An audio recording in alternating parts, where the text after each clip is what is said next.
Yes. I greet you. I greet you, my brothers, my sister.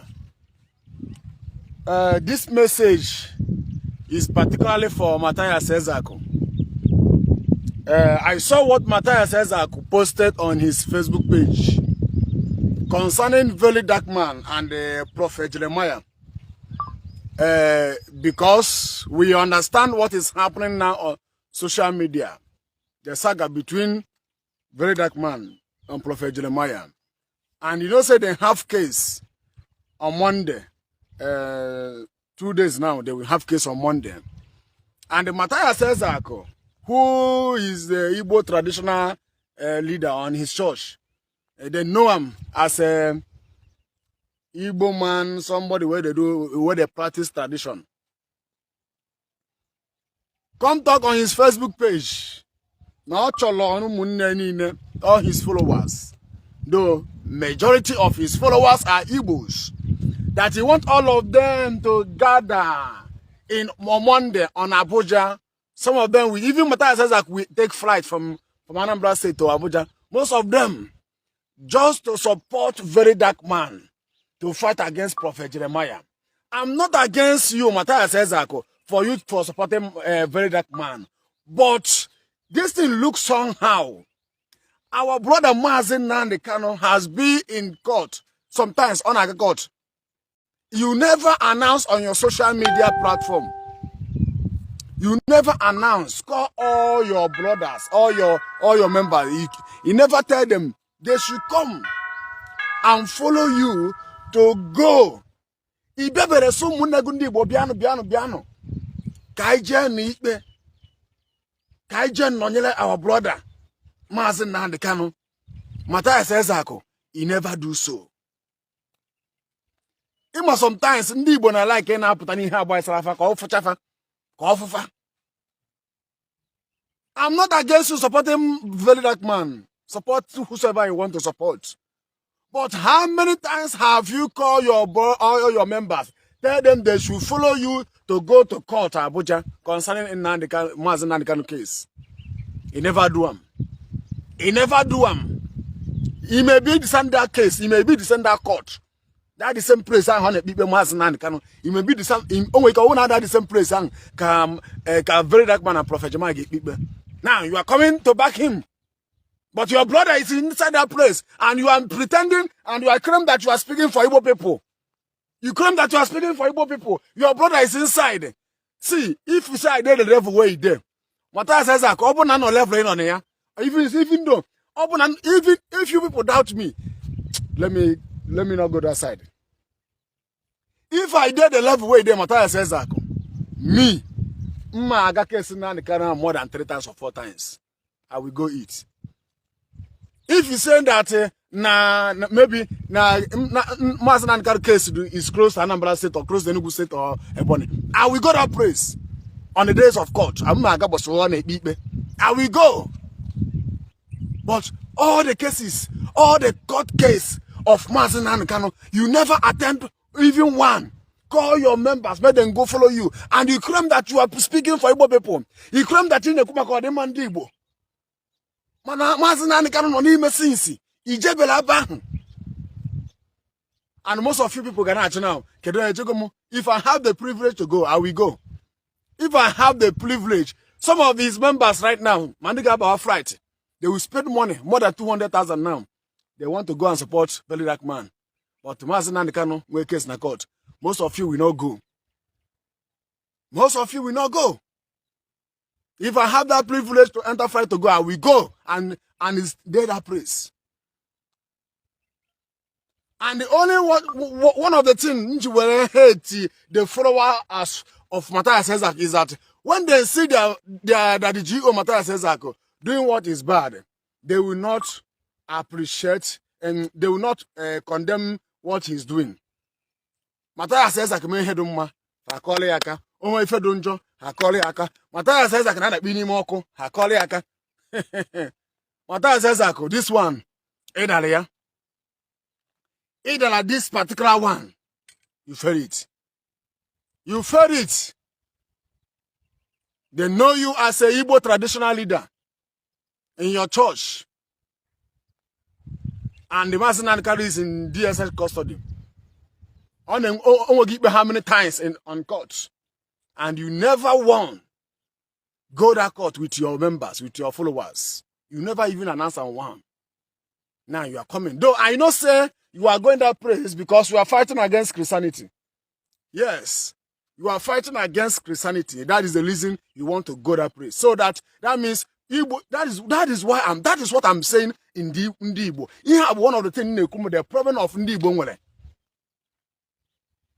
Oh, Juku fight for Biafra. Nnamdi Kanu fight for Biafra.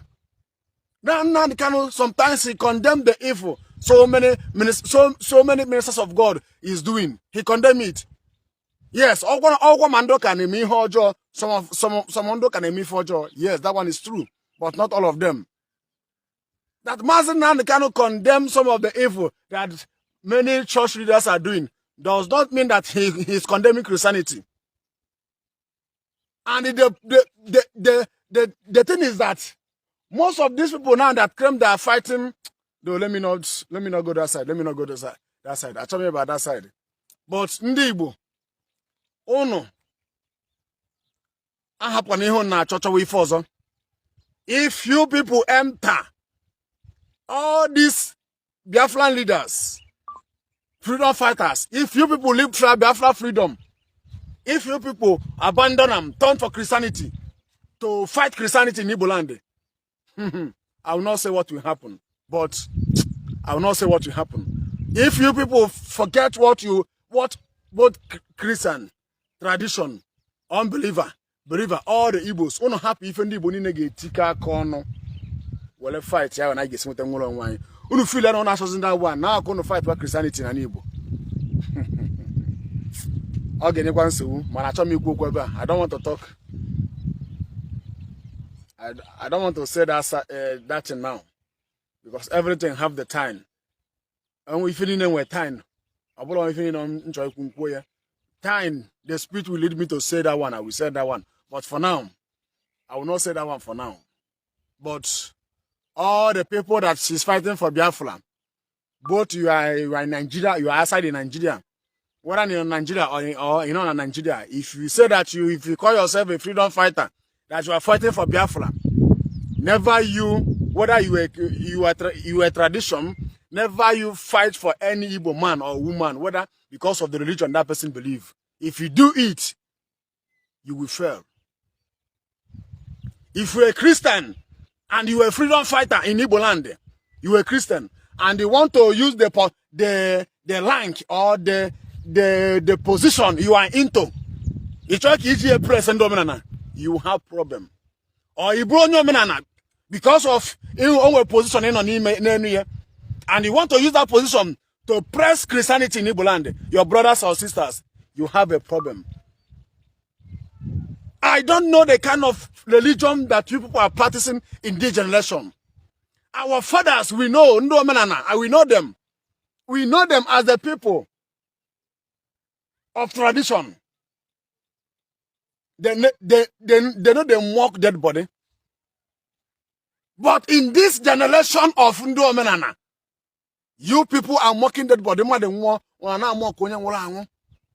Is it what or Bifendi? I don't really know. Or Bifendi what was in name? What kind of religion are you people practicing? When your brother die, when they go on, or your sister die, because of he is a Christian, now you will be mocking that person. What kind of religion are you people practicing? Who unto you people? Wicked generation. Your brother die.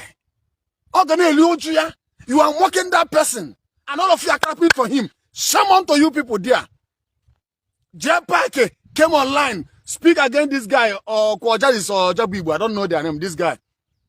All of you, we are accusing Jepake. All of you, we are accusing Jepake. That the same way you people accuse Jepake. Sikwano now accuse Mathias Ezeaku. Now accuse Ndongula Nibo. And all of you are keeping quiet. Some of followers have been commenting. If you don't like my page, you unfollow me. I don't care.